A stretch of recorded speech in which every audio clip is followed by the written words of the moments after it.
경상도 남쪽 끝 물맑기로 소문난 어느 고을에서 모두가 미쳤다. 손가락질한 혼례가 경상도 남쪽 끝 물맑기로 소문난 어느 고을에서 모두가 미쳤다. 손가락질한 혼례가 있었습니다.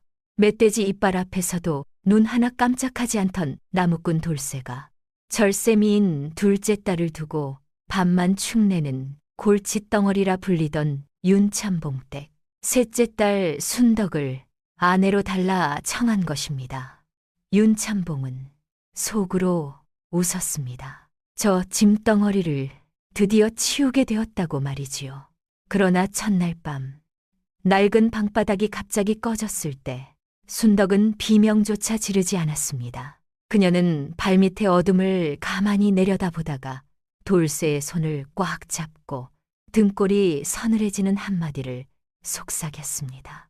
내일 장터의 소금을 모조리 사들이십시오. 대체 순덕은 그날 밤 무너진 바닥 아래에서 무엇을 본 것이며 돌쇠는 왜 그 미친 말 한마디에 모든 것을 걸었던 것일까요? 이 기이한 혼례의 시작은 며칠 전 윤참봉의 대청마루에서부터였습니다. 윤참봉에게는 이미 출가한 첫째 분이와 고을에서 미색으로 이름난 둘째 연이 그리고 사람들 입에 오르내리던 셋째 순덕이 있었습니다.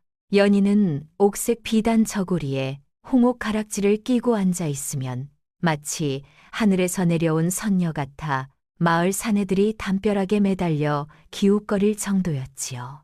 반면 순덕이는 밥상 앞에만 앉으면 세상 모든 시름을 잇는 사람처럼 보였습니다. 두 자매를 나란히 세워놓으면 연희는 달빛 아래 놓인 백자 항아리 같고 순덕이는 뒤뜰 장독 옆에 버티고 선 무쇠솥 같다고 사람들이 수군댔습니다. 순덕이만 보면 윤참봉은 밥맛이 뚝 떨어졌습니다. 에이, 전생에 무슨 죄를 지었기에 저런 먹보가 태어났을꼬.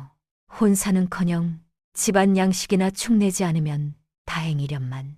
허나 순덕이는 아랑곳하지 않았습니다.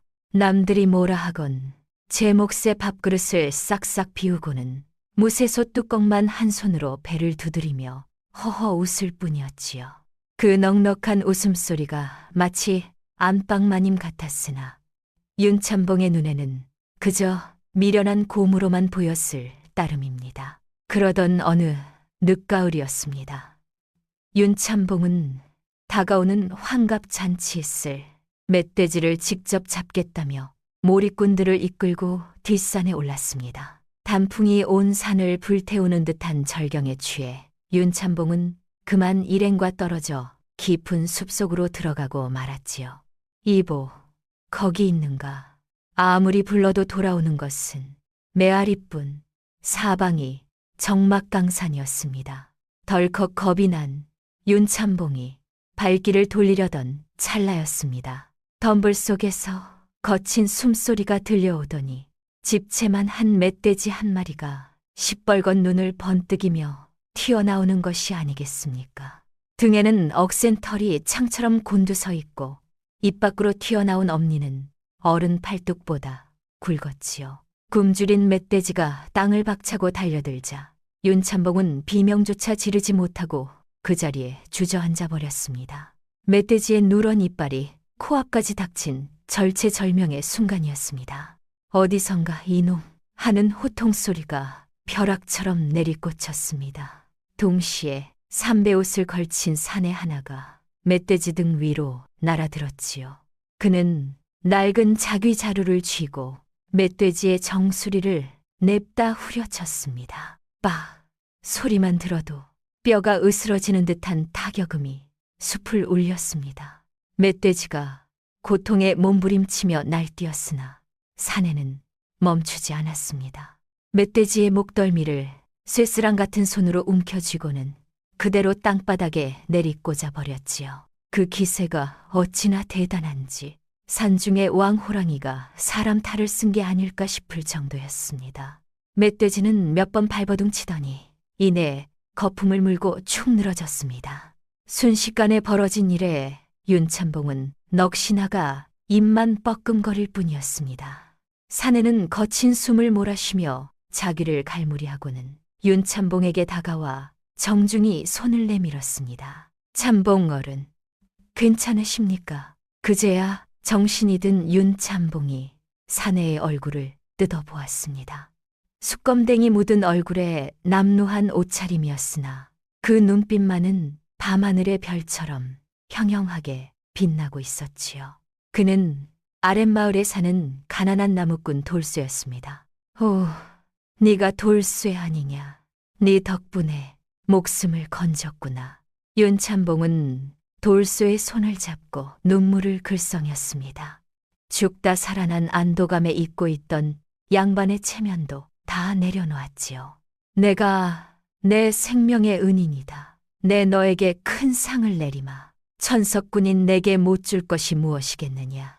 기와 집을 원하느냐. 아니면 논 백마지기를 원하느냐. 말만 하거라. 돌쇠는 잠시 윤참봉을 바라보며 묘한 미소를 지었습니다. 사실 돌쇠에게는 남들이 모르는 특별한 능력이 하나 있었으니 바로 그의 눈에 윤참봉은 화려한 비단옷을 입었으나 그 뒤로는 검은 그림자가 드리워져 있어 가세가 조금씩 기울고 있음이 보였지요. 돌쇠는 무릎을 꿇고 정중히 머리를 조아렸습니다. 어른께서 원하신다면 재물은 사양하겠습니다. 하오나, 하오나, 뜸들이지 말고 어서 말해보거라. 감히 청하건대 어른의 사위가 되고 싶습니다. 뭐라. 윤참봉은 뒤통수를 맞은 듯 멍해졌습니다. 아무리 생명의 은인이라지만 뼈대 있는 양반가에 근본 없는 나무꾼을 들이라니 있을 수 없는 일이었지요. 윤참봉의 머릿속이 복잡해졌습니다. 큰일 났구나. 이놈이 내 재산을 노리고 사위가 되려는 게 분명해. 내 딸들을 보았다면 필시꽃처럼 고운 둘째 연희를 달라고 하겠지. 금지옥엽 키운 연희를 저런 상놈에게 줄 수는 없는데 이를 어쩐단 말인가. 윤참봉은 속으로 끙끙 앓았으나 당장 목숨을 구해준 사람 앞에서 약조를 어길 수도 없는 노릇이었습니다.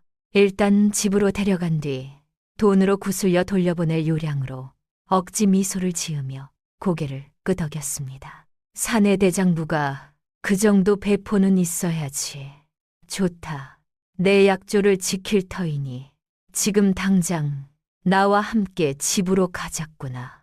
그리하여 돌쇠는 윤참봉의 뒤를 따라 고래등 같은 기와집 대문을 넘게 되었습니다. 소식을 들은 하인들과 동네 사람들이 구름대처럼 몰려들어 마당을 가득 채웠지요. 대청마루에는 윤참봉의 딸들이 나란히 앉아 있었습니다. 둘째 연희는 옥색 비단 저고리에 홍옥 가락지를 끼고 앉아 있는데 그 자태가 마치 하늘에서 내려온 선녀 같았습니다. 그녀는 때 묻은 돌쇠를 보며 부채로 코를 가리고 눈살을 찌푸렸습니다. 어머, 냄새나. 아버님이 설마 저런 상놈을 내 짝으로 데려오신 건 아니겠지. 반면 셋째 순덕이의 모습은 참으로 가관이었습니다. 제 몸집만한 밥상을 앞에 두고 닭 날개를 우적우적 뜯고 있었는데 입가에는 기름기가 번들거리고 볼살이 터질 듯 빵빵하였지요. 마당에 낯선 사내가 들어왔건만 순덕이는 곁눈질 한 번 주지 않고 오직 닭뼈를 발라내는 데에만 열중하고 있었습니다. 우적우적, 쩝쩝. 역시 닭은 날개가 제맛이요. 사람들은 순덕이를 보며 혀를 찼습니다.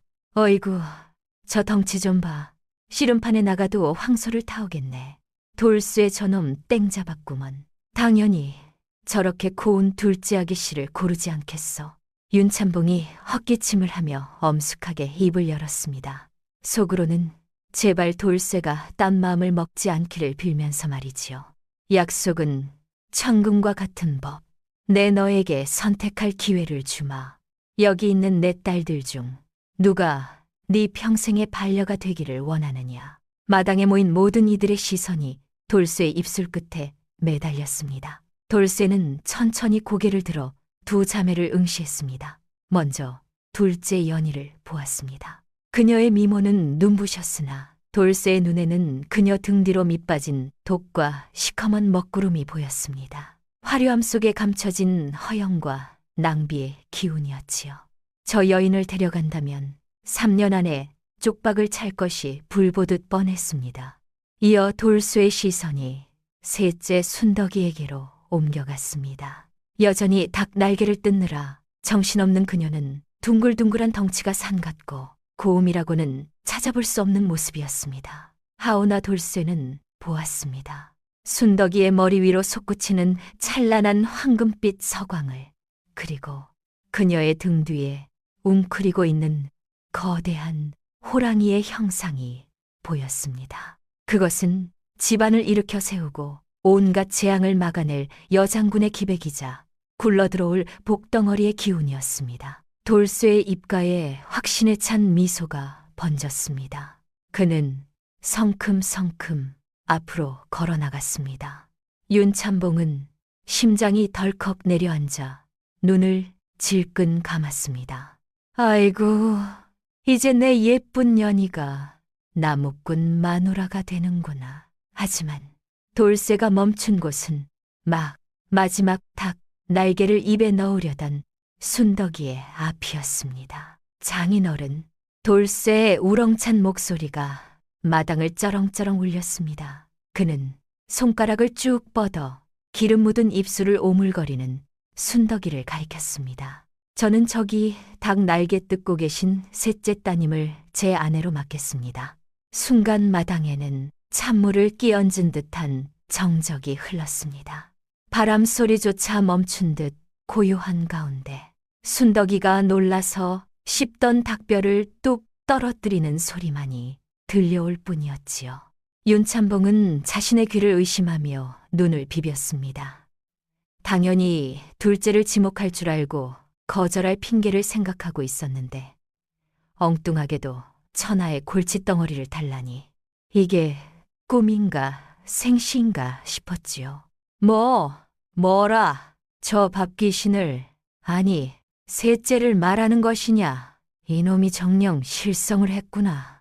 사람들도 웅성거리기 시작했습니다. 미인 놔두고 왜 곰을 데려가 눈이 삐었나 봐. 굴러온 복을 차버리네. 하지만 돌쇠의 눈빛은 흔들림이 없었습니다. 그는 당황하여 눈만 껌벅이는 순덕이를 향해 세상에서 가장 다정한 미소를 지어 보였습니다. 아닙니다. 제 눈에는 이분이야말로 제 인생을 황금빛으로 물들여줄 최고의 보배로 보입니다. 부디 허락해 주십시오.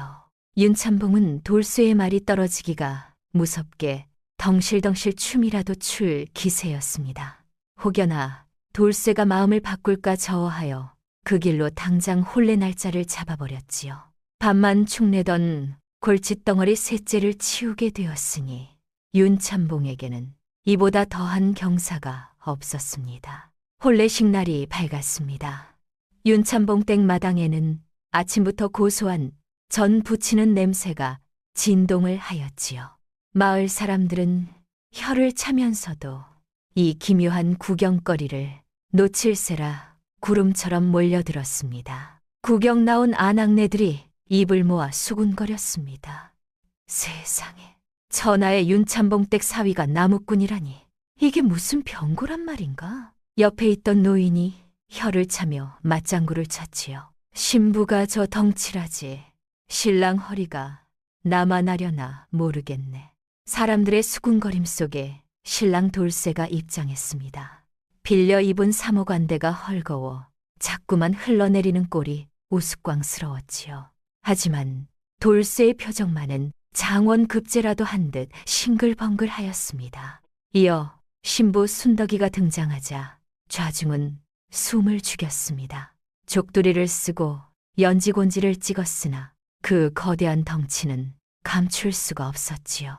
붉은 화롯이 터질 듯 팽팽하여 보는 사람이 다 조마조마할 지경이었습니다. 순덕이는 수줍게 고개를 숙이고 있었으나 볼은 빵빵하게 부풀어 있어 필시 입안에 무언가를 물고 있는 게 분명해 보였습니다.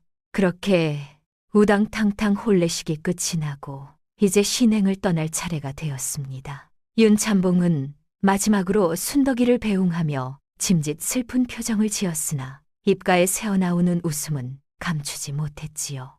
출가 외인이라 했다. 이제 내 집은 저 산 너머이니 힘들다고 친정에 발걸음하지 말거라.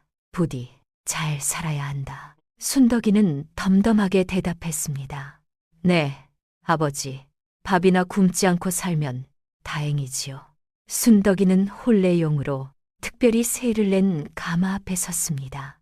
4명의 건장한 가마꾼들이 긴장한 표정으로 가마채를 잡았지요. 가마꾼 우두머리가 침을 꿀꺽 삼키며 기압을 넣었습니다.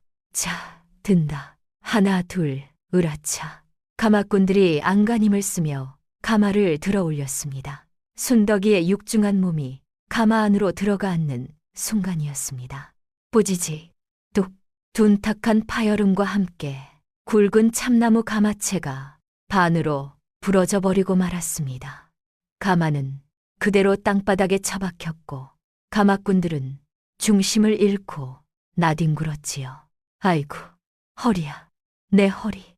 사람이야, 바위야. 이걸 어떻게 들어. 가마꾼들이 도망치듯 물러났습니다. 곱게 단장한 가마가 박살이 나고 먼지 구덩이가 되자 구경하던 마을 사람들은 배꼽을 잡고 박장대소를 터뜨렸습니다. 아이고, 배야. 가마가 못 버티고 부러졌네. 저런 신부를 데려가려면 달구지를 가져왔어야지. 순덕이는 부서진 가마 틈에서 엉금엉금 기어 나왔습니다. 족두리는 비뚤어지고 화롯은 먼지투성이가 되어 꼬리말이 아니었지요. 그녀의 얼굴이 홍당무처럼 붉게 달아올랐습니다. 가마에서 기어나오는 그 짧은 순간 순덕이의 눈가에 맺힌 것이 먼지인지 눈물인지 알 수 없었습니다. 그때였습니다. 신랑 돌쇠가 성큼성큼 다가와 순덕이의 흙 묻은 옷자락을 손으로 털어주었습니다. 그리고 주눅이 든 순덕이의 손을 덥석 잡으며 구경꾼들이 들으라는 듯 큰 소리로 외쳤지요. 부인, 괜찮소. 가마가 부실하여 귀한 분을 모시지 못했구려. 내 등이라도 빌려드리고 싶으나 우리끼리 오붓하게 걸어가는 것도 낭만 아니겠소. 돌쇠의 당당한 태도에 웃던 사람들도 머쓱해져 입을 다물었습니다. 돌쇠는 순덕이의 손을 이끌고 앞장섰습니다. 자, 갑시다. 내 집이 비록 누추하나 마음만은 대궐로 모시리다. 순덕이는 돌쇠의 따뜻한 손길에 울컥하여 코를 훌쩍였지요. 그녀는 소매자락에서 몰래 챙겨온 인절미 하나를 꺼내 돌쇠의 입에 쏙 넣어주며 속삭였습니다. 서방님, 고맙습니다. 이거라도 드시고 힘내시지요. 두 사람은 그렇게 사람들의 시선을 뒤로하고 산길을 걷기 시작했습니다. 비단 옷을 입은 뚱뚱한 신부와 남루한 옷을 입은 깡마른 신랑은 어울리지 않는 듯 하면서도 묘하게 다정한 뒷모습이었습니다. 한참을 걸어 해가 뉘엿뉘엿 저물 때쯤 드디어 돌쇠의 집에 도착했습니다. 산기시, 외딴 곳에 자리 잡은 집은 그야말로 처참했습니다. 비바람에 삭은 초가지붕은 내려앉기 일보 직전이었고 흙벽은 여기저기 금이 가서 황소바람이 숭숭 들어올 판이었지요. 윤참봉 댁의 화려한 기와집과는 비교조차 할 수 없는 흉가나 다름없었습니다. 돌쇠는 민망한 듯 뒷머리를 긁적이며 삐걱거리는 문을 열었습니다. 부인, 보시다시피 가진 게 쥐뿔도 없는 놈입니다. 비만 피하면 다행인 집이나 부인과 함께라면 여기가 무릉도원 아니겠소. 순덕이는 말없이 집을 둘러보았습니다. 보통의 규수라면 기절초풍하여 도망갔을 광경이었으나 순덕이는 오히려 고개를 끄덕였지요. 집이 작으면 어떻습니까? 마음 편히 발 뻗고 잘 수 있으면 그만이지요. 쌀독이 비었으면 채우면 되는 것이고 지붕이 새면 고치면 되는 것 아닙니까? 순덕이의 씩씩한 대답에 돌쇠는 가슴이 뭉클해졌습니다. 두 사람은 삐걱거리는 방문을 열고 신방으로 들어갔습니다. 방 안은 더욱 좁았습니다. 세간살이라고는 낡은 이불 한 채와 물그릇 하나가 전부였지요. 순덕이의 거대한 몸집이 방 안에 들어서자 방이 꽉 차서 돌쇠가 엉덩이 붙일 자리조차 마땅치 않았습니다. 두 사람이 마주보고 앉으니 무릎이 닿을 정도였지요. 어둠이 내리고 촛불 하나가 켜진 방 안에는 묘한 정적이 흘렀습니다. 바깥에서는 산새 우는 소리만 들려올 뿐 세상과 단절된 두 사람만의 밤이 시작되고 있었습니다. 돌쇠는 긴장한 듯 마른 침을 삼키며 순덕이를 바라보았습니다. 순덕이 또한 안절부절 못하며 연신 부엌 쪽만 힐끔거리고 있었지요. 무언가 할 말이 있는 눈치였습니다. 돌쇠가 입을 때려는 찰나였습니다. 꼬르륵 쿵, 마치 호랑이가 포효하는 듯한 그 소리에 촛불마저 파르르 흔들렸지요. 순덕이의 뱃속에서 터져나온 천둥 같은 소리가 좁은 방 안을 뒤흔들었습니다. 첫날 밤의 낭만은 온데간데 없고 민망한 정적만이 감돌았지요. 돌쇠는 눈을 동그랗게 뜨고 순덕이를 바라보았습니다. 순덕이는 얼굴이 잘 익은 홍시처럼 붉어져 고개를 푹 숙이고는 모기만 한 목소리로 웅얼거렸습니다. 서방님, 송구합니다. 긴장이 풀리니 뱃속 거지가 난동을 부리는가 봅니다. 돌쇠는 그 모습이 어찌나 순박해 보이는지 저도 모르게 피식 웃음을 터뜨렸습니다. 그는 순덕이의 손을 부드럽게 감싸주며 물었지요. 부인, 긴장할 것 없소. 배가 고프면 밥을 먹어야 하는 게 세상이치 아니겠소. 내 얼른 부엌에 가서 요깃거리를 찾아오리다. 돌쇠가 방문을 열고 나가려 하자 순덕이가 다급하게 그의 옷자락을 잡았습니다. 서방님, 기왕이면 고봉밥으로 부탁드립니다.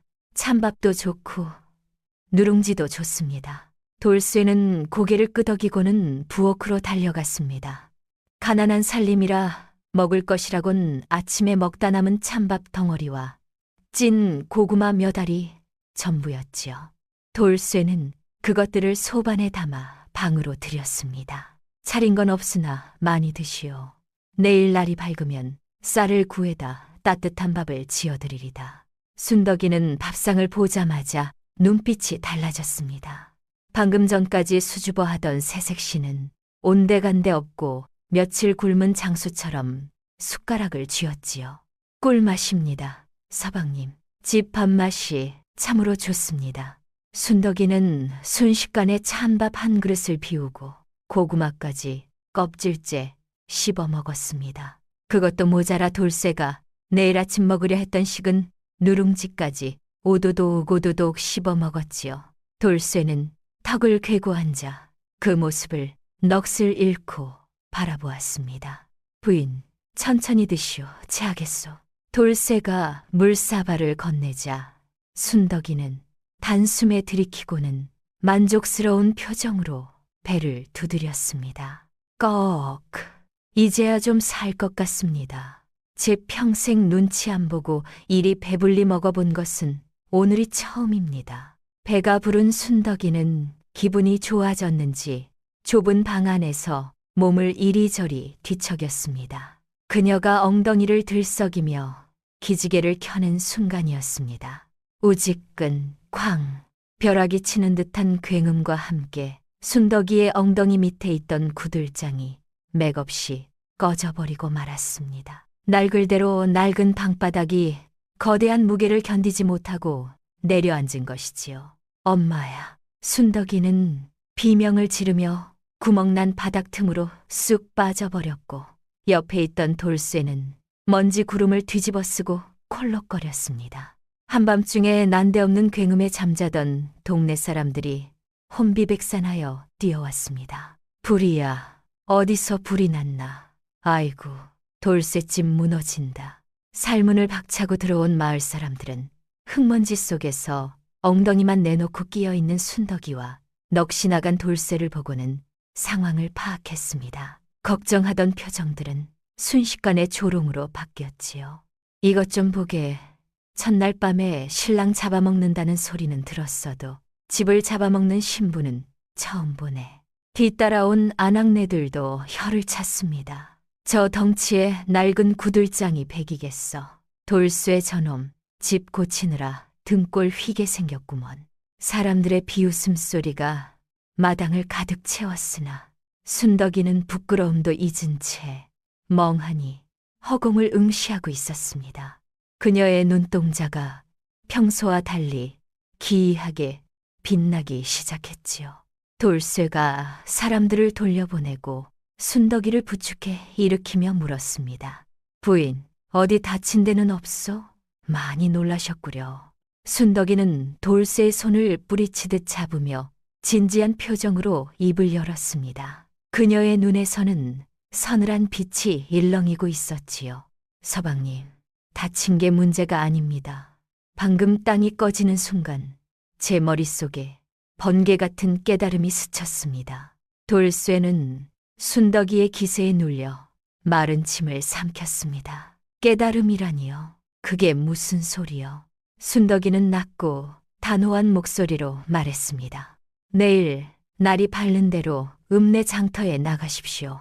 그리고 집에 있는 돈, 없는 돈 다 털어 소금을 사들이세요. 깨끗한 소금, 썩은 소금 가리지 말고 바닥까지 긁어 모으셔야 합니다. 돌쇠는 귀를 의심했습니다. 지금은 소금값이 똥값이라 염전 주인들이 울상인 때였으니까요. 쌀을 사두라는 것도 아니고 하필이면 흔하디 흔한 소금이라니 이해가 되질 않았지요.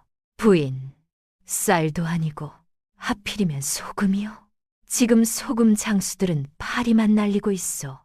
그러자 순덕이는 자신의 배를 두드리며 확신에 찬 어조로 답했습니다. 제 뱃속이 든든하니 머릿속에서 거친 파도가 치는 게 보입니다. 하늘의 기운이 심상치 않으니 곧 물난리가 날 것입니다.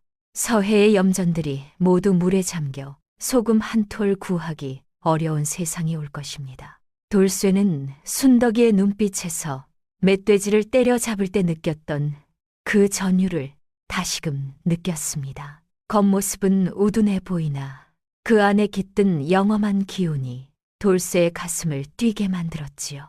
돌쇠는 잠시 고민하더니 결심한 듯 고개를 끄덕였습니다. 알겠소. 내 부인 말을 믿으리다. 내일 당장 장터로 나가보겠소.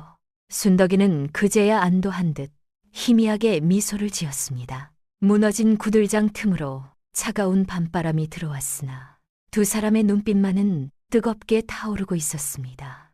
그것은 다가올 거대한 폭풍을 예고하는 신호탄이었지요.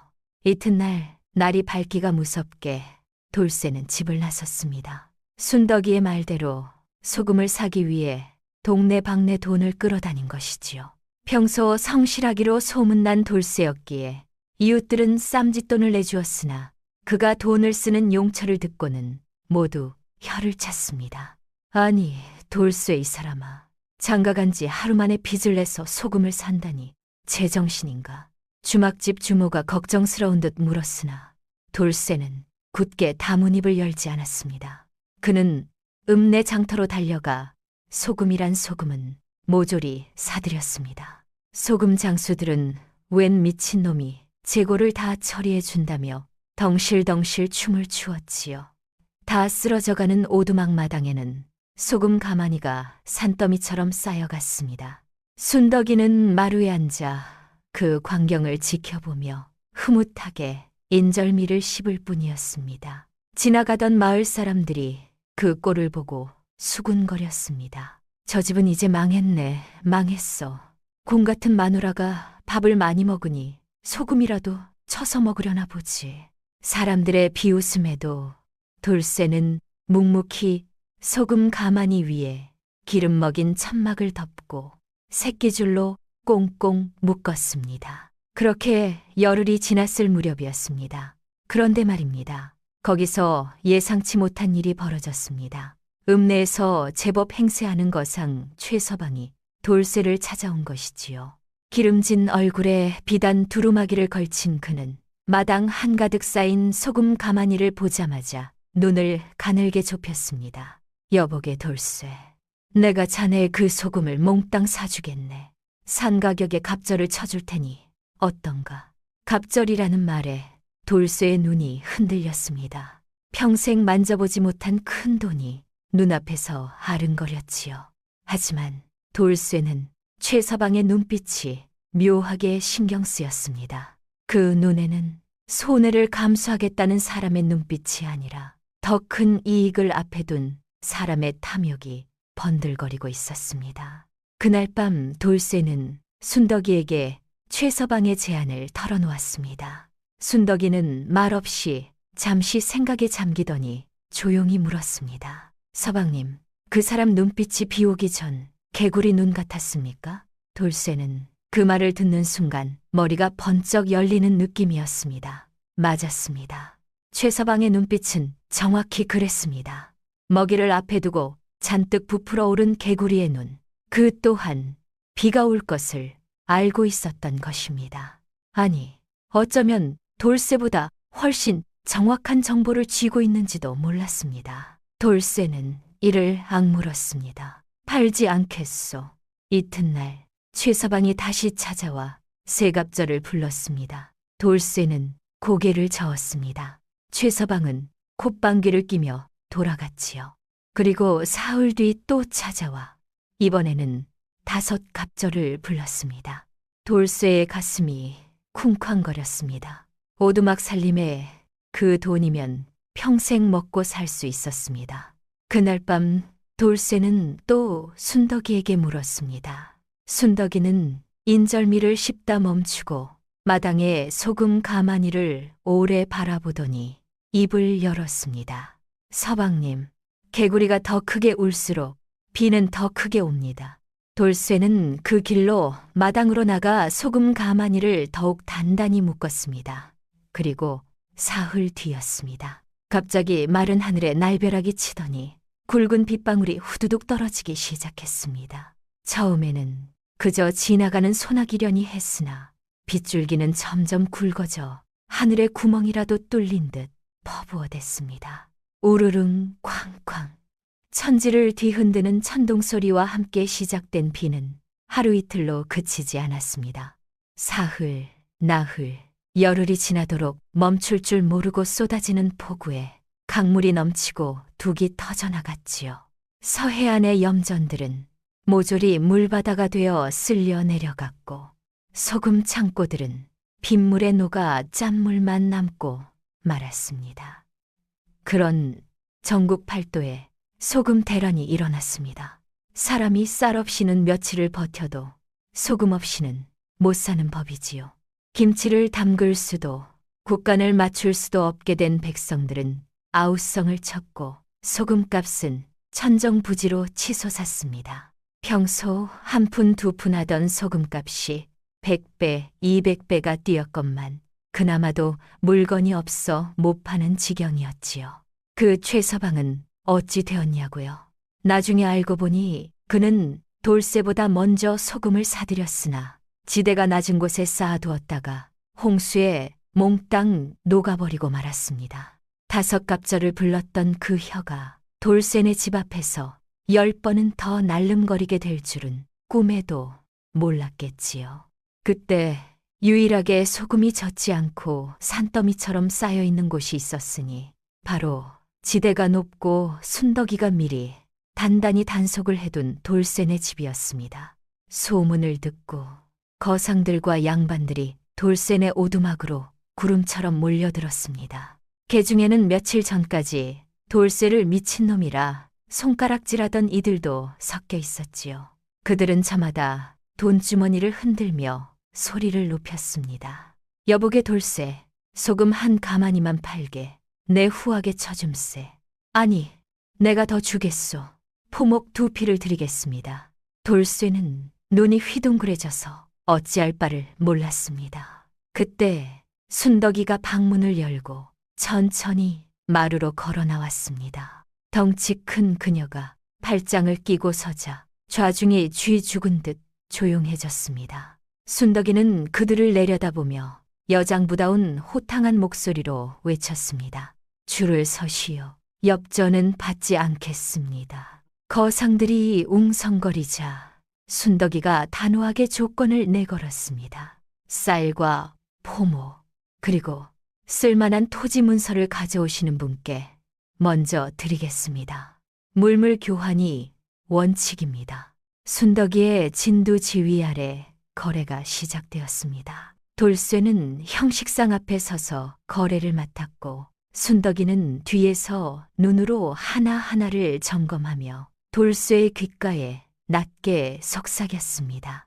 저 사람은 새 가마니, 저 토지 문서는 진짜, 저 포목은 물에 젖은 것이니 받지 마시오. 돌쇠는 고개를 끄덕이며 그대로 따랐습니다. 겉으로는 돌쇠가 거래를 하는 것처럼 보였으나 실은 순덕이의 두뇌가 모든 것을 움직이고 있었지요. 소금 한 줌이 쌀 한 마리 되어 돌아왔고 소금 한 가마니는 기름진 논문서가 되어 돌아왔습니다. 돌쇠는 문서를 챙기느라 손가락에 쥐가 날 지경이었지요. 하루아침에 찢어지게 가난하던 돌쇠네는 고을에서 제일 가는 알부자가 되었습니다. 한편 순덕이의 언니들 집안은 초상집 분위기였습니다. 첫째 분이의 남편은 노름판을 기웃거리다 가산을 탕진했고 비단 장사를 하던 둘째 연희의 남편은 장마통에 비단이 다 젖어 썩어버린 탓에 쫄딱 망해버린 것입니다. 소금을 구하지 못해 김치도 못 담그게 된 언니들은 자존심을 굽히고 밤중에 몰래 돌쇠네 집을 찾았습니다. 대문 밖에서 기척이 들리자 돌쇠가 나가보니 비에 젖은 생쥐꼴을 한 처자 2명이 서 있었습니다. 바로 순덕이의 언니들인 분이와 연이었지요. 그녀들은 화려했던 모습은 온데간데 없고 흙탕물이 튄 치맛자락을 잡고 바들바들 떨고 있었습니다. 돌쇠 서방, 순덕이 좀 불러주게. 우리가 왔다고. 돌쇠가 순덕이를 부르자 안채에서 순덕이가 걸어 나왔습니다. 언니들은 입을 다물지 못했습니다. 과거 넉마를 걸치고 밤만 축내던 동생이 아니었기 때문입니다.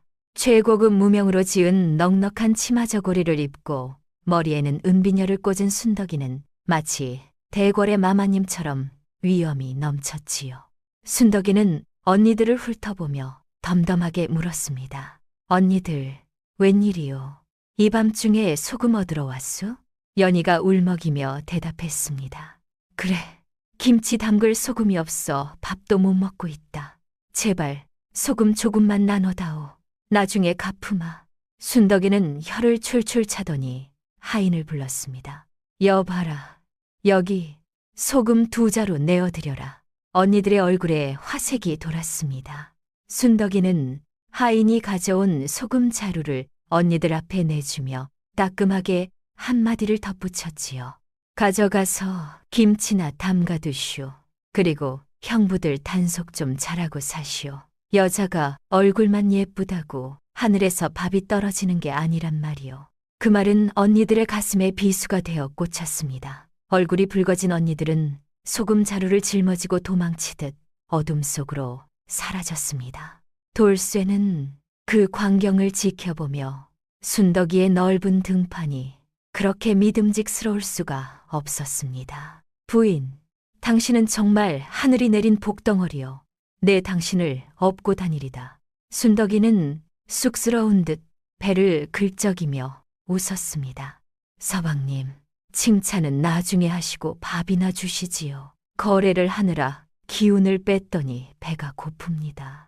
돌쇠네 집 마당에는 재물이 쌓이고 부부의 웃음소리가 담장을 넘었습니다. 하지만 돈 냄새를 맡으면 똥파리도 꼬이는 법이지요. 돌쇠네 집에 엄청난 재물이 쌓였다는 소문은 이 고을에서 험악하기로 소문난 화적패 두목 건바위의 귀에까지 들어가고 말았습니다. 칠흑 같은 어둠이 깔린 그 늦은 밤이었습니다. 스산한 바람소리만 감돌던 돌쇠네 기와집 담장 너머로 그림자들이 드리워졌습니다. 건바위는 돌쇠가 소금 장사로 벌어들인 재물을 노리고 며칠 전부터 입맛을 다시고 있었지요. 그의 신호에 맞춰 15명의 화적들이 일제히 담을 넘었습니다. 평화롭던 집안은 순식간에 비명과 파괴음으로 가득 찬 아수라장이 되었습니다. 잠결에 살기를 느낀 돌쇠는 벽에 걸린 낫을 들고 뛰쳐나갔습니다. 가족을 지키겠다는 일념으로 화적들에게 달려들었으나 전문 싸움꾼들을 당해낼 수는 없었지요. 순식간에 제압당한 돌쇠의 목에 건바 위에 서늘한 칼날이 파고들었습니다. 내 놈이 집주인이냐? 목숨이 아깝거든 재물이 있는 곳을 불어라. 아니면 내 놈 목을 대문에 걸어주마. 돌쇠는 억눌린 신음 속에서도 눈을 부라리며 버텼습니다. 그때였습니다. 건바위가 칼을 높이 쳐들려는 순간 어둠 속에서 낮고 조용한 노랫소리가 흘러나왔습니다. 사나 사나 청청사나 구름은 가도 산은 남아. 마당에 있던 모두가 얼어붙었습니다. 건바위도 순간 손이 멈칫했지요. 돌쇠의 입에서 흘러나온 그 목소리는 두려움이 아니라 묘하게 평온했습니다. 아내와 함께 첫날 밤 나란히 앉아 불렀던 그 옛 동요였습니다. 순덕이에게 위험을 알리기 위해 두 사람이 미리 약속해둔 신호였지요. 안채 부엌 쪽에서 천지를 뒤흔드는 굉음이 터졌습니다. 오직근, 쾅, 두꺼운 참나무 부엌문이 산산조각나며 파편이 사방으로 튀었습니다. 자욱한 먼지 구름 속에서 거대한 그림자가 걸어 나왔으니 바로 순덕이었습니다. 한 손에는 밥주걱, 다른 손에는 비빔밥 양푼을 든 그녀의 눈에서 시뻘건 불꽃이 튀고 있었지요. 야식으로 나물에 참기름을 듬뿍 넣고 막 한 숟갈 뜨려던 찰나에 남편의 신호 노래를 들은 것이었습니다. 어떤 놈이냐? 감히 신성한 식사 시간에 밥상머리에서 행패를 부리는 놈이, 내 고소한 비빔밥 맛 떨어지게 한 놈이 누구냔 말이다. 건바위가 어이없다는 듯 비웃었습니다. 이건 또 무슨 산돼지냐? 썩어지지 않으면 너부터 베어주마. 그것은 잠든 사자의 코털을 건드린 격이었습니다. 순덕이는 양푼을 조심스레 내려놓고 옆에 있던 무쇠 솥뚜껑을 부채처럼 가볍게 집어들었습니다. 받아라, 이 밥도둑 놈들아. 순덕이의 손을 떠난 솥뚜껑이 윙윙 바람 소리를 내며 날아가 건바위의 뒤통수를 정확하게 가격했습니다. 건바위는 비명도 못 지르고 기절했고 솥뚜껑은 뒤에 있던 졸개들까지 쓰러뜨렸지요. 정적이 흐르는 가운데 순덕이는 마당 구석의 아름드리 감나무로 성큼성큼 걸어갔습니다. 그녀는 굵은 나무 둥치를 양팔로 껴안고 단전에서부터 기압을 끌어올렸습니다. 으라차차차 땅이 울리고 쩍쩍 갈라지는 소리와 함께 백년 묵은 감나무가 뿌리째 뽑혀 올라오는 순간이었습니다. 경쾌한 파열음이 마당을 울렸습니다. 순덕이의 힘을 견디지 못한 속바지의 엉덩이 부분이 그만 시원하게 터져버린 것입니다. 하얀 무명천이 삐져나와 바람에 펄럭였으나 천하의 여장군 순덕이는 눈 하나 깜짝하지 않았습니다. 오히려 그 광경을 보고 넋을 잃은 화적의 면상에 나무 뿌리를 들이밀며 호통을 쳤지요. 어딜 보느냐. 내 엉덩이를 본 값은 뼈다귀로 받겠다. 순덕이는 터진 바지를 휘날리며 거대한 나무를 몽둥이처럼 붕붕 휘두르며 돌진했습니다. 내 서방님 털끝 하나라도 건드린 놈은 뼈도 못 추릴 줄 알아라. 그것은 싸움이 아니라 일방적인 응징이었습니다. 감나무가 스칠 때마다 화적들이 낙엽처럼 날아갔지요. 낙엽처럼 감나무가 스칠 때 그것은 엉덩이가 터진 여장군이 감나무를 휘두르는 기괴하고도 공포스러운 광경에 겁에 질린 화적들은 무기를 버리고 오줌을 지리며 주랭랑을 쳤습니다. 순덕이는 도망가는 놈들의 뒤통수에 감나무 스윙을 날려 마지막까지 혼주를 내주었습니다. 상황이 정리되자 순덕이는 흑투성이 손을 털며 울상을 지었습니다. 서방님, 아까운 내 비빔밥이 다 쏟아졌습니다. 참기름도 듬뿍 넣었는데, 그리고 힘을 좀 썼더니 바지가 터져서 엉덩이가 시원합니다. 새 밥 좀 주시겠습니까? 방금 전에 여장군은 온데간데 없고 밥 달라고 보채는 철없는 새색시만 남아 있었지요. 돌쇠는 찢어진 순덕이의 바지를 보고 웃음을 터뜨리려다 감격하여 그녀의 두 손을 꼭 잡고 소리쳤습니다. 부인, 밥이 문제요. 바지가 문제요. 비단 바지 100벌을 해드리리다. 당신은 하늘이 내린 장군이요. 그리고 부인, 내가 노래를 부르자마자 그 길로 달려와 주었구려. 고맙소. 순덕이는 쑥스러운 듯 고개를 돌렸습니다. 서방님이 노래를 부를 때가 아니라는 건 첫날 밤부터 알았습니다. 그 목소리에 두려움이 섞여 있었으니까요. 그날 밤 돌쇠네 집에는 다시 구수한 밤냄새가 피어올랐고 순덕이는 터진 바지를 꿰매지도 않은 채 고봉밥 3그릇을 비우고서야 만족스런 미소를 짓고 잠이 들었습니다. 이 일로 순덕이는 황금 멧돼지 여장군이라 불리게 되었으나 호사다마라 했던가요. 이번에는 관아에서 날아온 급보가 그들의 발목을 잡으려 하고 있었으니 바로 친정 윤참봉 댁에 멸문지화의 먹구름이 몰려오고 있다는 청천벽력 같은 소식이었습니다. 평화롭던 어느 날 오후 순덕이가 마루에 앉아 삶은 옥수수 한 광주리를 간식으로 해치우고 있을 때였습니다. 살문이 부서져라 열리더니 흑투성이가 된 친정집 하인이 헐레벌떡 뛰어들어와 마당에 엎어졌습니다. 하인은 숨끝까지 차올라 순덕이를 보자마자 대성통곡을 하였지요. 사정을 들어보니 그야말로 청천벽력과도 같은 소식이었습니다.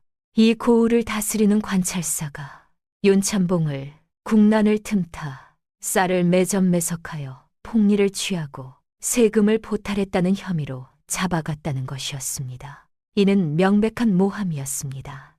윤참봉이 부자인 것은 사실이나 흉년에는 곳간을 열어 구휼에 힘쓰던 인물이었으니까요. 필시 윤참봉의 재산을 탐낸 관찰사가 이방과 짜고 치는 수작임이 분명했습니다. 하인은 윤참봉이 옥에 갇혀 모진 고문을 당하고 있으며 당장 손을 쓰지 않으면 가문 전체가 멸문지화를 당할 판이라며 발을 동동 구를 뿐이었습니다.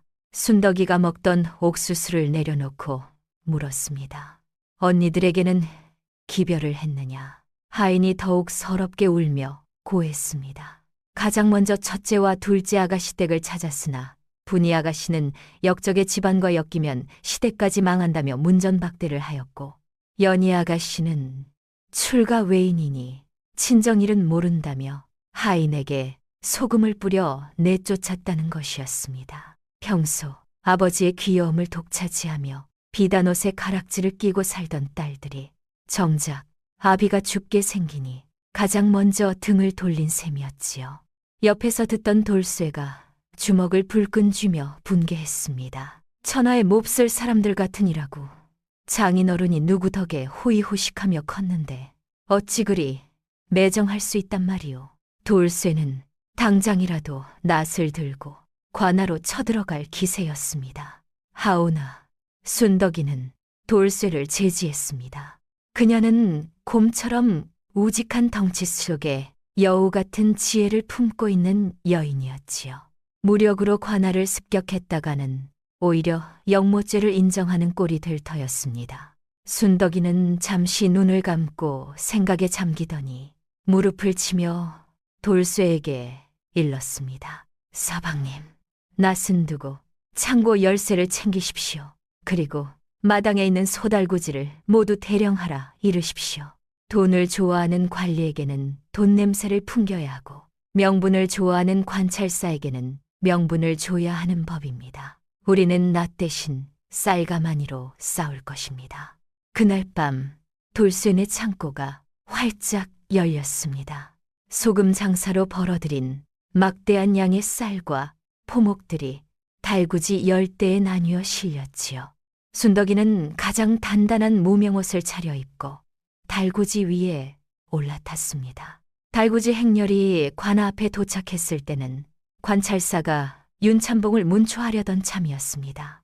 형틀에 묶인 윤참봉은 모진 고초를 겪어 피투성이가 된 채 신음하고 있었지요. 관찰사가 죄를 자백하라며 호통을 치고 형리가 곤장을 들어올리는 순간이었습니다. 관아 대문 밖에서 우렁찬 목소리가 울려 퍼졌습니다. 멈추시오.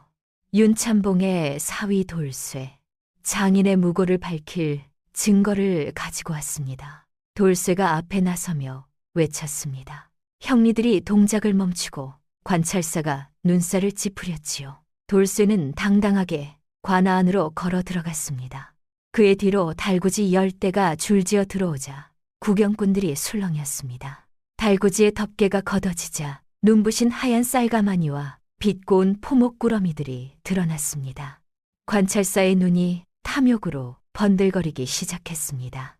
돌쇠가 큰 소리로 외쳤습니다. 사또께서는 장인어른이 쌀을 매점매석했다고 하셨지요. 하오나 여기 있는 쌀 5,000석과 포목 500필은 장인어른께서 흉년에 굶주린 백성들을 위해 미리 준비해 두신 구휼미입니다. 장인어른께서는 제게 이 재물을 맡기시며 고을에 흉년이 들면 관아에 기부하여 백성들을 살리라 명하셨습니다. 구경 나온 백성들이 웅성거리기 시작했습니다. 돌쇠의 옆에서 순덕이가 나지막이 속삭였습니다. 백성들이 듣도록 더 크게 말씀하셔야 합니다. 그리고 저 쌀을 오늘 바로 나누어 준다고 하십시오. 돌쇠가 고개를 끄덕이며 다시 목소리를 높였습니다. 이 쌀 5,000석을 오늘부로 윤참봉 어른의 이름으로 백성들께 나누어 드릴 것입니다. 부디 장인 어른의 결백을 믿어주십시오. 굶주린 백성들은 환호했습니다. 윤참봉, 만세, 풀어주어라. 여론이 순식간에 뒤집히자 관찰사는 당황하여 얼굴이 불그락불그락해졌습니다.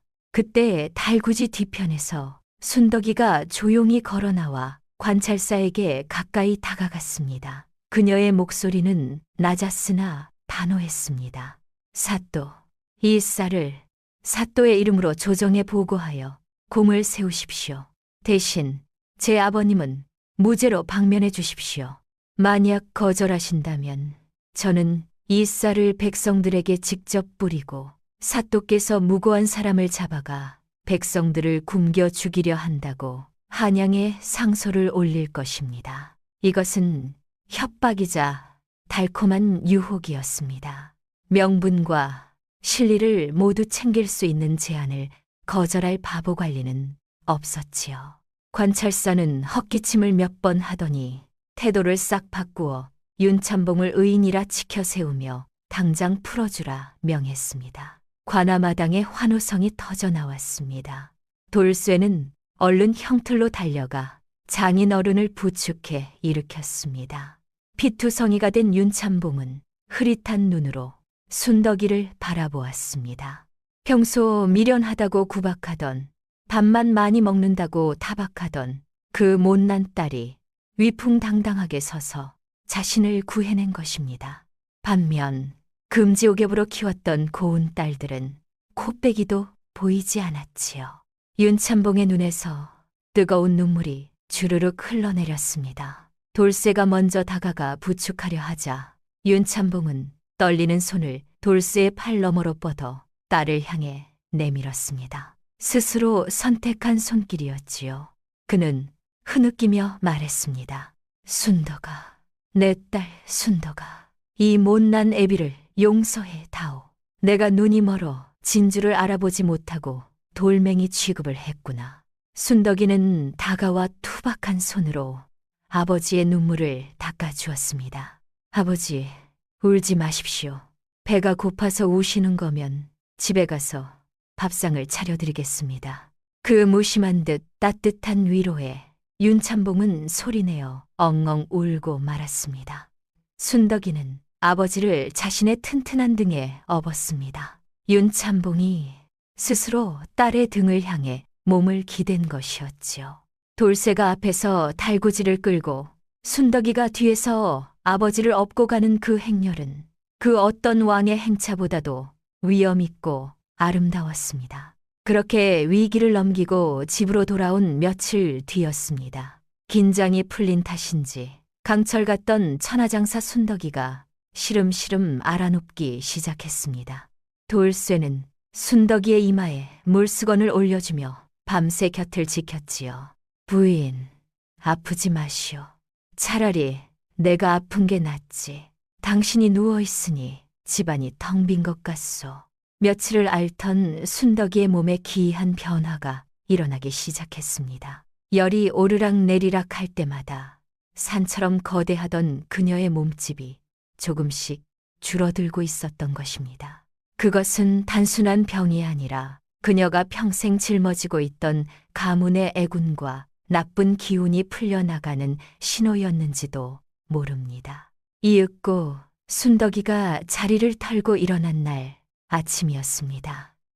그녀는 방문을 열고 조용히 마당으로 나왔습니다. 그리고 우물 앞에 걸음을 멈췄지요. 순덕이는 두레박을 내려 물을 떠올리고는 그 속을 가만히 들여다보았습니다.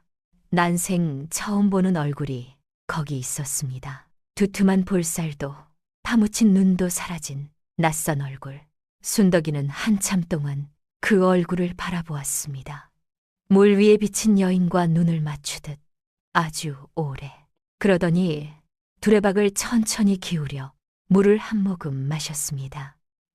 두레박을 내려놓고 아무 말 없이 안으로 걸어 들어갔습니다.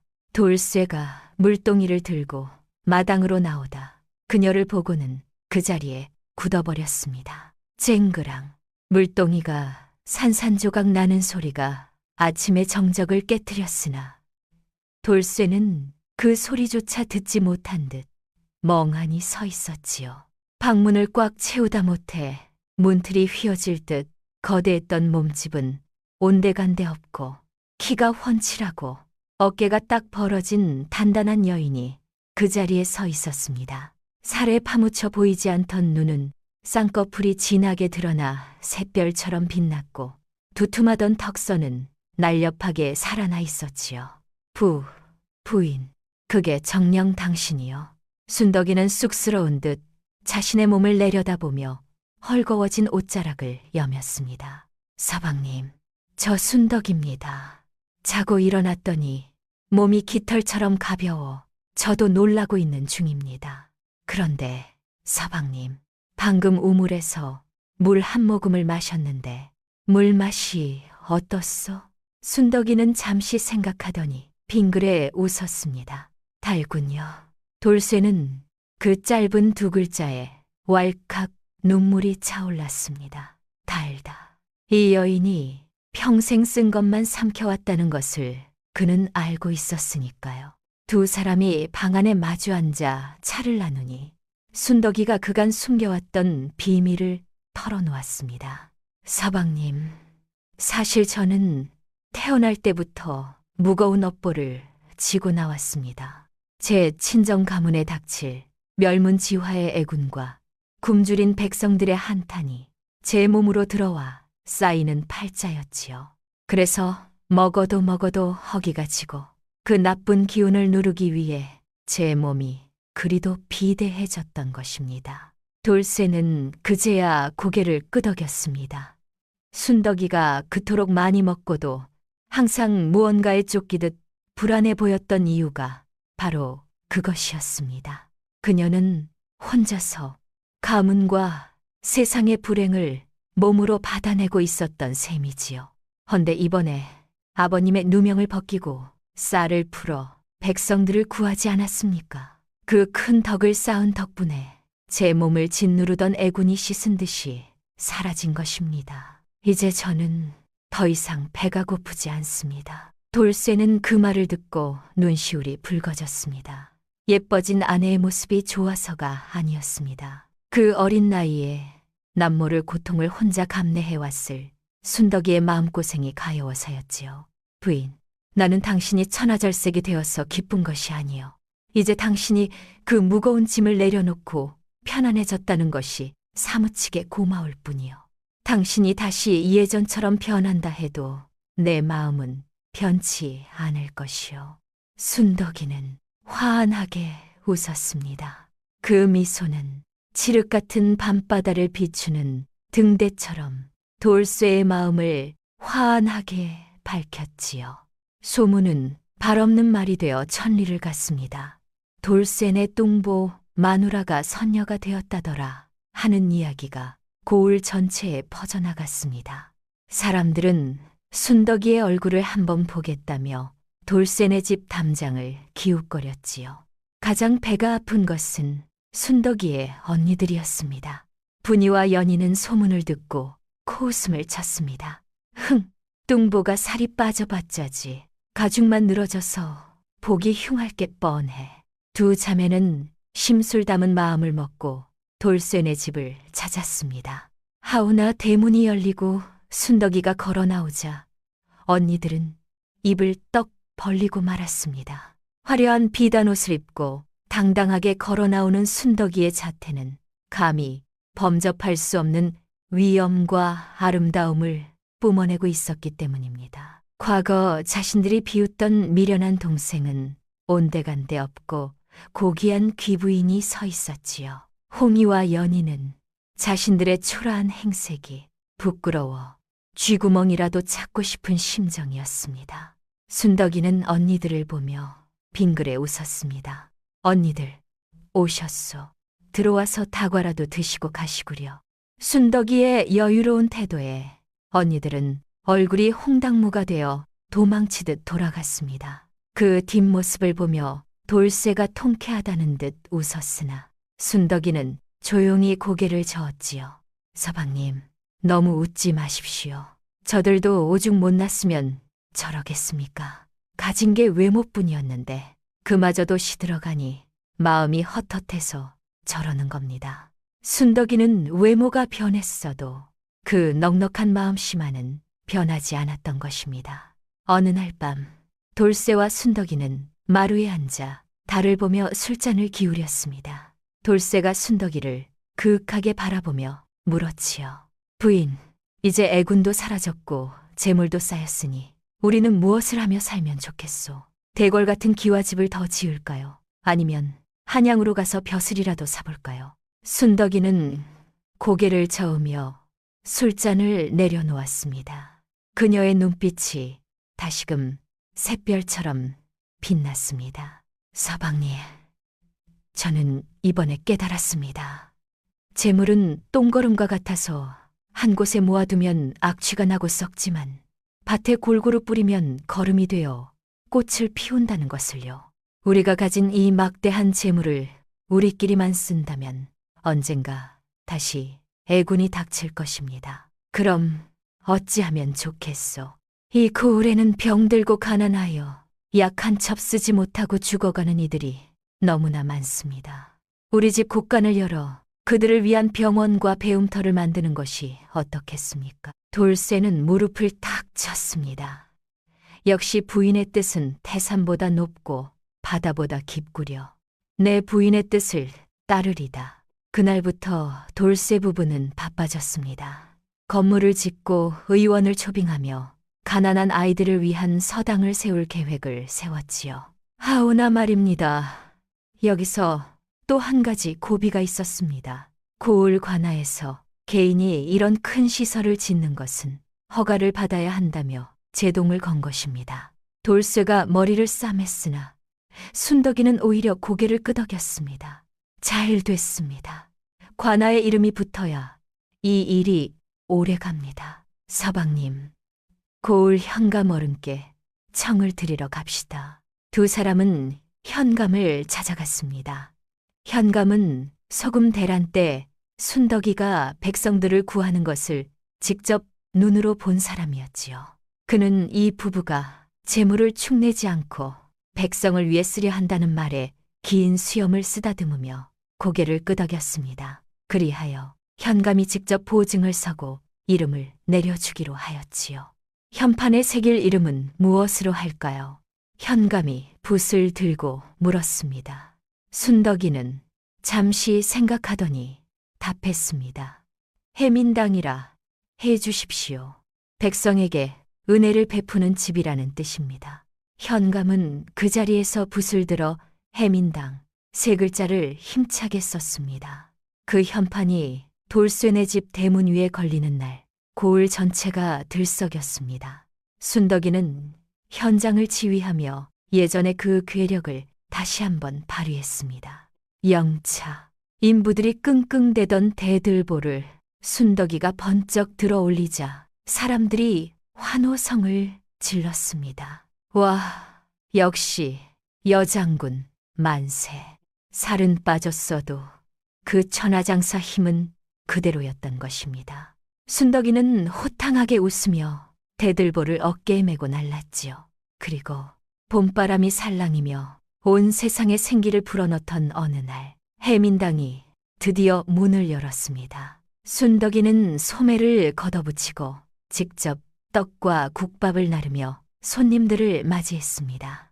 비단옷 대신 활동하기 편한 무명옷을 입었으나 그 얼굴에서 뿜어져 나오는 광채는 그 어떤 왕비보다도 눈부셨습니다. 순덕이가 국자를 높이 들고 호탕하게 외쳤습니다. 자, 많이들 드십시오. 오늘만큼은 배고프니가 단 한 명도 없어야 합니다. 굶주린 아이들은 두 손 가득 떡을 쥐고 웃었고 병든 노인들은 의원의 진맥을 받으며 감격의 눈물을 흘렸습니다. 돌쇠는 그 모습을 흐뭇하게 바라보며 곡간문을 활짝 열어두었지요. 그때였습니다. 왁자지껄한 잔치마당 한 구석에서 쭈뼛거리는 거지 일가족이 눈에 띄었습니다. 넝마가 된 옷을 걸치고 얼굴에는 숯검댕이 가득하여 처음에는 누구인지 알아볼 수조차 없었으나 순덕이가 자세히 보니 다름 아닌 언니들과 형부들이었습니다. 분이와 연희는 남편들이 노름과 사치로 가산을 탕진한 뒤 빚쟁이들에게 쫓겨 야반 도주를 했다가 결국 거지 신세가 되어 이곳까지 흘러 들어온 것이었습니다. 순덕이가 다가가자 언니들은 소스라치게 놀라 고개를 숙였습니다. 연희가 바닥에 엎드려 오열하며 말했습니다. 아이고 순덕아, 저희 같은 천한 것들이 감히 이곳을 더럽혔습니다. 죽을 죄를 지었습니다. 돌쇠가 곁에 와서 순덕이의 눈치를 살폈습니다. 하오나 순덕이는 잠시 그들을 내려다보더니 차가운 목소리로 물었습니다. 배가 많이 고프신가 봅니다. 언니들이 사흘을 굶었다며 제발 밥 한 덩이만 적선해달라고 애원하자 순덕이는 하인을 시켜 따뜻한 국밥상을 차려오게 했습니다. 언니들과 형부들은 체면도 잊은 채 허겁지겁 밥을 퍼넣었지요. 그들이 그릇을 비우자 순덕이가 빗자루와 앞치마를 던져주며 말했습니다. 밥값은 하셔야지요. 세상에 공짜 밥은 없습니다. 사지가 멀쩡한데 빌어먹어서야 되겠습니까? 오늘부터 해민당의 부엌일과 청소는 언니들이 맡으세요. 형부들은 장작을 패고 물을 기르십시오. 일하지 않는 자는 먹지도 말라 했습니다. 그것은 순덕이만의 자비로운 복수이자 그들을 사람답게 살게 하려는 배려였습니다. 언니들은 눈물을 흘리며 고개를 끄덕였습니다. 고맙다, 순덕아. 정말 고맙다. 시키는 대로 다 하마. 그날부터 해민당에는 비단옷 입은 마님 대신 앞치마를 두른 분이와 연희가 땀 흘려 일하는 모습이 보였습니다. 시간이 흐르자 그들의 얼굴에도 점차 생기가 돌고 삶의 의욕이 피어났지요. 세월은 유수와 같이 흘렀습니다. 돌쇠와 순덕이의 선행은 조정에까지 알려져 임금님으로부터 큰 상을 받기도 하였지요. 어느덧 수십 년의 세월이 흘러 두 사람의 머리에도 하얀 서리가 내렸습니다. 노부부가 된 두 사람은 지팡이를 짚고 뒷산 언덕에 올랐습니다. 아래로는 황금빛으로 물든 가을 들판과 평화로운 마을 풍경이 한눈에 들어왔지요. 그때였습니다. 언덕 아래에서 작은 발소리가 들려오더니 해민당에서 자라난 아이 하나가 숨을 헐떡이며 뛰어 올라왔습니다. 소금 대란 때 먹을 것이 없어 해민당의 문을 두드렸던 가난한 집의 딸아이였지요. 이제는 제법 자라 단정하게 머리를 올린 처자가 되어 있었습니다. 아이는 순덕이의 손을 꼭 잡고 올려다보며 물었습니다. 할머니, 저도 할머니처럼 될 수 있어요? 순덕이는 아이를 내려다보았습니다. 그러더니 천천히 몸을 낮춰 아이와 눈높이를 맞추고 아이의 작은 배를 손가락으로 가리켰습니다. 네 뱃속이 든든하면 다 돼. 아이는 고개를 갸웃했습니다. 돌쇠가 그 말에 그만 껄껄 웃음을 터뜨렸습니다. 아이도 영문은 모르면서 따라 웃었지요. 두 사람은 나란히 바위에 걸터 앉았습니다. 붉게 타오르는 노을을 바라보며 돌쇠가 순덕이의 주름진 손을 꼭 잡고 물었습니다. 부인, 기억나시오? 우리가 처음 만났던 날 말이요. 순덕이가 피식 웃으며 답했습니다. 어찌 있겠습니까? 나무꾼 주제에 참봉댁 딸을 달라고 큰 소리치던 그 뻔뻔한 모습을요. 그러자 돌쇠가 먼 산을 바라보며 회상에 잠겼습니다. 허허, 그때 사람들이 나보고 미쳤다고 했었지. 공 같은 여자를 데려가서 뭐 하냐고 비웃던 소리가 아직도 귀에 생생하오. 초라한 초가 삼간에서 시작해 소금 대란을 겪고 화적패를 물리치며 친정의 위기까지 구해냈던 파란만장한 세월들. 그 모든 순간에 순덕이는 돌쇠의 든든한 버팀목이자 길을 밝혀주는 등불이었습니다. 돌쇠가 순덕이의 눈을 깊이 들여다보며 진심을 담아 말했습니다. 부인, 내 평생 수많은 선택을 했지만 그 중에서 제일 잘한 일이 무엇인지 아시오? 바로 그날 윤참봉댁 마당에서 당신을 선택한 것이오. 당신은 정말로 내 인생을 황금보다 더 찬란하게 만들어준 복덩어리였어. 순덕이는 쑥스러운 듯 얼굴을 붉혔습니다. 할머니가 되어서도 남편의 칭찬에는 여전히 마음이 설레는 소녀 같았지요. 영감도 참 주책이십니다. 저도 당신을 만나지 못했다면 그저 밥만 축내는 미련한 곰으로 살다 갔을 것입니다. 제 안에 진주가 있음을 알아봐 준 것은 세상에 오직 당신뿐이었습니다. 두 사람은 서로를 마주보며 미소 지었습니다. 그들의 머리 위로 붉은 노을이 축복처럼 쏟아져 내렸지요. 바람이 불어와 두 사람의 옷자락을 흔들자 돌쇠가 자리에서 일어났습니다. 자, 이제 내려갑시다. 아이들이 기다리겠소.